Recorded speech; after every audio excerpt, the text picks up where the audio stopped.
చెప్పా. Red book గురించి నేను చాలా క్లారిటీ ఇవ్వాలనుకుంటున్నాను ఈరోజు.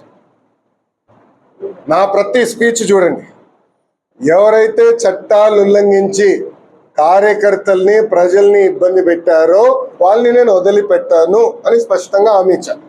మళ్ళీ రిపీట్ చేస్తున్నా, చట్టాలు ఉల్లంఘించిన ఓకే. జోగి రమేష్ గారు అబ్బాయి ఏం చేశాడో ప్రజలు తెలుసుకోవాలి. అగ్రిగోల్డ్ భూమి పత్రాలు తీసుకుని ఫేక్ పత్రాలు సృష్టించి అతని పేరుపై ట్రాన్స్ఫర్ చేసుకుని అమ్మేశాడు.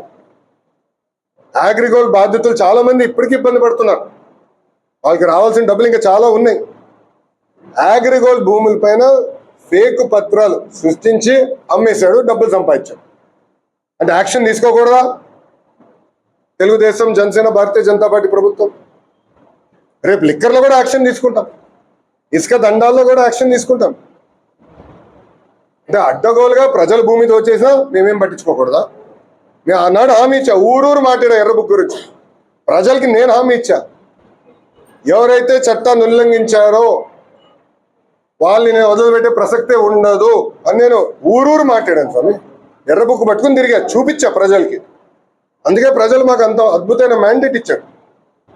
దాని ఒక్కవల్లే కాదు, అందరం కలిసికట్టుగా పోరాడడం. దాంట్లో భాగంగా రెడ్ బుక్ ఒక మ్యాండేట్ మాకు.